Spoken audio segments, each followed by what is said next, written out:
আসসালামু আলাইকুম রহমতুল্লাহ। প্রিয় বন্ধুরা, দেখেন একটা চমৎকার একটা দৃশ্য দেখাই।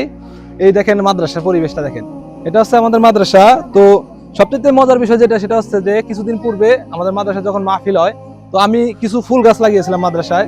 তো এখান থেকে একটা জিনিস যেটা আমি মানে আপনাদের মেসেজ দিতে যাচ্ছি, যে যদি এই ফুল গাছগুলা কোনো স্কুলে হতো, তাহলে স্কুলের বাচ্চারা কি করতো, এই ফুল গাছগুলো যার যার মতো মনে করেন যে এই যে হাত আছে একটা ফুল মনে করেন যে ধরে নিয়ে পকেটে মানে ফুল টুল চুরি করতো। আর এখানে সবচেয়ে ভালো লাগার বিষয় যেটা, যে এই বাচ্চারা মাদ্রাসার ফুল, তাদের নিজস্ব মাদ্রাসা, আপনার হচ্ছে কত সুন্দর যত্ন নিতেছে, কিভাবে মাদ্রাসাটা পরিষ্কার রাখা যায়, কিভাবে ফুল গাছটা সুন্দর দেখা যায়। এই যে কিছু ময়লা হয়ে গেছে পাতা, এই যে বসন্তকালে সাধারণত গাছের পাতাগুলো ঝরে যায়, ওই পাতাগুলো নিচে পড়ছে, ওরা এগুলো পরিষ্কার করতেছে, আবার তারা পুনরুদ্ধার করতেছে। খুব ভালো লাগার মতন একটা বিষয়।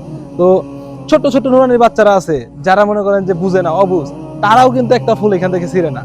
তো এখান থেকে শিক্ষা হচ্ছে যে মাদ্রাসায় এমন কিছু শিক্ষা দেওয়া হয় যাতে তারা তাদের যে একটা আমানতদারিতার একটা ব্যাপার সেবার আছে, সেই আমানতদারিতা তারা রক্ষা কিভাবে করতে হয়, এখানে তাদের শিক্ষা দেওয়া হয়।